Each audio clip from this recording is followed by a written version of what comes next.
안녕하십니까. 자, 2023년 11월 달입니다. 닭띠분들의 그 나이별 운세와 하루하루 일진 중에서 중요한 날 중심으로 살펴보기로 합니다. 자, 그럼 먼저 11월 달 월운세부터 살펴보기로 하죠. 기본적으로 역마살입니다. 이 역마살 같은 경우에는 본인의 의사가 아니라 타의에서 움직이는 그런 기운이다, 이렇게 볼 수 있습니다. 11월 달이다 보니까 회사에서 야유회를 갈 수도 있겠고, 친구나 가족들의 등살에 못 이겨가지고 남풍놀이를 갈 수도 있는 그런 기운도 포함이 되겠죠. 그러다 보니까 예상치 못한 일로 인해 가지고 자신의 의사와 무관하게 먼 곳을 출입하는 경우도 많이 생길 수 있겠고, 또 항시분주하다, 이렇게 볼 수 있습니다. 자신의 의사와 무관하게 움직이다 보니까 활동성으로 인해 가지고 피곤이 좀 누적될 수도 있겠고, 또 자동차나 선박, 여행 같은 출장이 많은 직종이나 직책의 인연도 많고, 그러는 그 해외로 유지도 할 수 있는 그런 기운도 포함이 되겠다, 이렇게 볼 수 있습니다. 이렇듯 역마살 기운에서는 그 출장 나들이 중에 다른 사람들과의 갈등이나 시비에 좀 신경을 쓰셔야 되겠고, 또 피곤의 누적으로 인한 각종 사고수도 좀 신경을 쓰셔야 되겠다, 이렇게 볼 수 있습니다. 그렇지만 이 역마살 기운에서는 출장이나 여행 중에 인연이 닿는 그런 사람을 만날 수도 있겠고, 그동안 잘 풀리지 않았던 그런 일들이 해결책이 생기는 그런 행운도 따르는 기운이다, 이렇게 볼 수 있습니다. 보시다시피 별다른 충이나 합은 없습니다. 나들이 중에 좋은 인연 만드시기 바랍니다. 자, 이번에는 11월 한 달 동안의 닭띠분들의 그 나이별 운세 살펴보기로 합니다. 7세, 67세 되시는 분들 정유년에 태어나셨고 적색닭에 해당하십니다.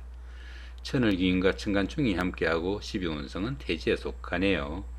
이 천을기인 같은 경우에는 어려움이 생겼을 때 그 어려움을 좋은 기운으로 바꿔주는 최고의 길신이다, 이렇게 볼 수 있습니다. 우리가 흔히 그 드라마 같은 거 이렇게 쭉 보다 보면은 주인공이 죽을 고비에 처했을 때 누군가가 갑자기 나타나가지고 구해주는 그 역전의 드라마 같은 그런 기운이 이 천을기인이다, 이렇게 볼 수 있습니다. 자신의 그 사주에서 좀 모자라는 부분이 있으면은 그 모자라는 부분을 좀 보완해 줄 수 있는 좋은 기운도 되겠고, 이 천을기인이 그 운세에 오게 되면은 항상 그 주변에서 도와주는 사람들도 생기게 되고, 또 인덕이 많아가지고 주변의 도움으로 어려운 일도 무난히 잘 해결된다, 이렇게 볼 수도 있습니다. 자, 그런 가운데 천간중까지 함께하네요. 이 천간중 같은 경우에는 정신적으로 갈등이 있기 쉬운 그런 시기다, 이렇게 볼 수 있습니다. 당연히 그 손재도 따르기 쉽고, 또 대인관계가 원만치 못해가지고 상당히 좀 조심을 해야 되겠다, 이렇게 볼 수 있습니다. 그렇지만 이 천간중 같은 경우에는 그 현실적인 문제하고는 직접 결부되지 않으니까 오히려 생활의 전환점이 되거나 새로운 활력소로 바꿀 수도 있겠다, 이렇게 볼 수도 있겠습니다. 자, 그런 가운데 이렇게 12운성은 태지에 속합니다. 이 태지 같은 경우에는 가장 어려운 고비는 막 지난 그런 시기라 가지고 가정이나 사업에서 조금씩 서광이 비치기 시작하는 그런 시점이다, 이렇게 볼 수 있습니다. 새로운 일에 대한 여건이 조성되어 가지고 그동안 막연하게 구상만 하던 그런 일들을 구체적인 실행 계획을 세워볼 수 있는 그런 시기도 되겠다, 이렇게 볼 수 있습니다. 그렇지만 아직은 그 태지다 보니까 막잉태한 그 정도의 기운이죠. 스스로 어떤 일을 처리하거나 결정하기는 조금 힘든 그런 시기라 가지고 본격적으로 시작할 시기는 아니다, 이렇게 볼 수도 있겠습니다. 자, 그런 가운데 이렇게 관성이 태지에 속하다 보면은 자신의 그 하는 일이나 직업이 남들한테 내세울 만한 그런 상태는 아니더라도 약간의 성진운도 따르고 또 명예도 상승하는 좋은 기운도 포함이 되겠다, 이렇게 볼 수도 있겠습니다. 자, 19세, 79세 되시는 분들 을유년에 태어나셨고 청색닭에 해당하십니다. 12운성은 사지에 속하네요. 이 사지 같은 경우에는 활동성도 조금 위축되고 매사 욕망과 의욕이 좀 부족한 그런 시기다, 이렇게 볼 수 있습니다. 때로는 그 자신의 자리를 유지할 수 없는 상황에 몰리거나 일선에서 물러나 쉬는 단계일 수도 있겠다, 이렇게 볼 수도 있습니다. 이렇듯 12운성이 사지에 속할 때는 가까운 사람들로부터 배신과 반목도 따를 수 있으니까 불화와 갈등이 생기지 않도록 좀 주의하셔야 되겠고, 또 새로운 일을 벌리기보다는 지금까지 하시던 일들 조금 마무리하고 현상 유지를 기본으로 다음을 위한 좀 준비를 하는 그런 시간이면 좋겠다, 이렇게 볼 수도 있습니다. 이렇듯이 그 12운성이 사지에 속할 때는 육체적인 활동보다는 좀 정신적인 분야가 강조되는 철학이나 종교, 심리학, 명리학 이런 쪽으로 좀 관심을 가지시면은 상당히 도움이 되는 그런 기운이 줄 수도 있겠다, 이렇게 볼 수도 있습니다. 자, 그런 가운데 이렇게 인성이 사지에 속하다 보면은 부모 형제 득도 조금 박하기 쉽겠고, 또 문서운이 약하다 보니까 부동산을 취득하거나 자격증을 취득할 이런 계획을 가신 분들은 조금 신중하게 접근해야 되겠다, 이렇게 볼 수도 있겠습니다. 31세, 91세 되시는 분들 계운년에 태어나셨고 흑색닭에 해당하십니다. 12운성은 제왕지에 속하네요. 이 제왕지 같은 경우에는 그동안 추진하던 그런 일이나 사업을 어느 정도 마무리하고 자신의 뜻을 한껏 펼치는 좋은 운이다, 이렇게 볼 수 있습니다. 최고의 경지이다 보니까 리더로서 자신이 모든 일을 주도해 나갈 수 있는 그런 시기일 수도 있겠고, 또 만사가 풍요롭고 안정된 축제의 시기도 하겠지만은 지나친 고집이나 독선적인 사고로 인해 가지고 오히려 이 일을 거르칠 수도 있으니까 그런 부분은 조금 신경을 쓰셔야 되겠다, 이렇게 볼 수도 있습니다. 욕망과 야망이 좀 지나치다 보면은 구설수나 잡음도 따르기 쉽겠고, 또 주변 사람들과 불화와 갈등이 깊어지면은 자신의 자리에서 물러나 하산을 해야 되는 그런 경우도 생기겠다, 이렇게 볼 수 있습니다. 자, 그런 가운데 이렇게 비겁이 제왕지에 속하다 보면은 형제자매나 친구 동료 같은 가까운 사람들한테 다소 좀 상처되는 말이나 일을 해가지고 우애나 우정에 금이 가기도 쉬우니까 그런 부분만 조금 주의하신다면은 최고의 운세다 볼 수도 있겠습니다. 43세, 103세 되시는 분들 신유년에 태어나셨고 백색닭에 해당하십니다. 12운성은 목욕지에 속하네요.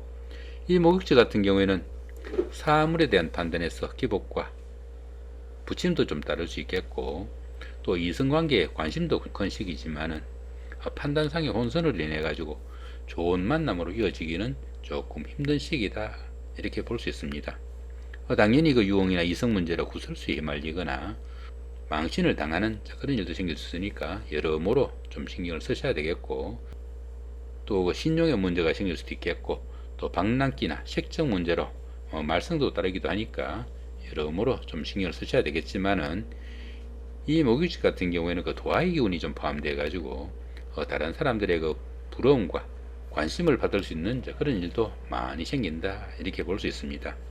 특히 그 인기를 기발하는 연예인이나 정치가 같은 이런 분들이나 상담직이나 영업직 같이 대인 상대가 많은 이런 분들한테는 직업적으로도 상당히 각광을 받을 수 있는 좋은 기운도 포함이 되겠다, 이렇게 볼 수도 있겠습니다. 자, 그런 가운데 이렇게 상관이 목욕지에 속하다 보면은 자신의 그 하는 일이나 직업이 부침이 따르기도 쉽겠고, 특히 그 여자분들 같은 경우에는 자녀분들의 유흥이나 일탈에 좀 신경을 쓰셔야 되는 그런 한 달이 되겠다, 이렇게 볼 수도 있겠습니다. 55세 되시는 분들 기운년에 태어나셨고 황색닭에 해당하십니다. 12운성은 태지에 속하네요. 이 태지 같은 경우에는 가장 어려운 고비는 막 지난 시기지만은 아직은 본격적으로 시작할 그런 단계는 아니다, 그 정도 보시면 될 것 같고요. 자, 그런 가운데 이렇게 재성이 태지에 속하다 보면은 금전적으로 어려움도 조금씩 풀려나가고 생활에 여유도 생기지만은 아직은 그 크기가 조금 미약하니까 너무 성급하게 어떤 결과 기다리시보다는 차분하게 좀 기다리고 노력하는 그런 여유는 좀 필요하겠다, 이렇게 볼 수도 있겠습니다. 자, 이번에는 11월달 한 달 동안의 그 닭띠분들의 하루하루 일진 중에서 좀 중요한 날 중심으로 살펴보기로 합니다. 자, 먼저 좋은 날부터 한번 살펴보시면은 3일, 6일, 7일, 10일, 12일, 15일, 18일, 19일, 22일, 24일, 25일, 30일 상당히 좋은 날들이 많이 잡혀 있네요. 자, 3일날 화개살의 삼합 같은 경우는 어떻습니까? 학창시절의 그 동창생들이나 직장 다니시면서 동료분들 아니면 이웃분들 이런 분들의 도움으로 옛날에 다니던 직장에 복직을 할 수도 있겠고, 또 전에 하던 일을 다시 시작할 수도 있는 좋은 하루가 되겠다 보시면 될 것 같습니다. 자, 6일날 같은 경우는 천살의 육합입니다. 가까운 사람들이나 특히 그 이성의 도움으로 상당히 어려운 일을 좀 성취하고 그 성취감을 좀 맛볼 수 있는 그런 하루가 되겠다 보시면 될 것 같고요. 자, 7일날 같은 경우는 그 지살의 삼합입니다. 여행이나 나들이 같은 이런 외유 중에 친구나 동료 같은 가까운 사람들의 도움이 상당히 큰 그런 하루가 되겠다 이렇게 볼 수 있습니다. 이렇게 그 지살이 좋은 기운으로 움직이게 되면은 그동안 잘 풀리지 않았던 그런 일들도 외유나 나들이 중에 좀 해결할 수 있는 그런 방책도 생기는 좋은 하루가 되겠다 보셔도 될 것 같습니다. 자, 11일날 같은 경우에는 망신살의 방합이고요. 12일날 같은 경우에는 반환살의 방합이네요. 형제자매나 친구 동료 같은 가까운 사람들의 도움으로 시험이나 선거 같은 어려운 과정을 치르고 자신의 신분을 한 단계 업그레이드 하거나 회사의 승진 같은 좋은 일이 있을 수 있는 그런 하루가 되겠다 이렇게 보셔도 될 것 같습니다. 자, 이번에는 조금 안 좋은 날 어떤 날들이 있는지 살펴보기로 합니다. 4일, 6일, 11일, 16일, 17일, 23일, 28일, 29일 이 정도가 조금 신경을 써야 되는 날 그렇게 잡혀 있는 것 같습니다. 4일날 같은 경우는 겁살이 원진입니다. 이 겁살 같은 경우에는 그 손재수가 좀 따르기 쉬운 그런 기운인데 그런 가운데 이렇게 원진살이 있으니까 주변 사람들 특히 그 부부간이나 연인간 같은 가까운 사이에 갈등 관계 생기지 않도록 좀 신경을 쓰셔야 되는 그런 하루다 볼 수 있겠고요.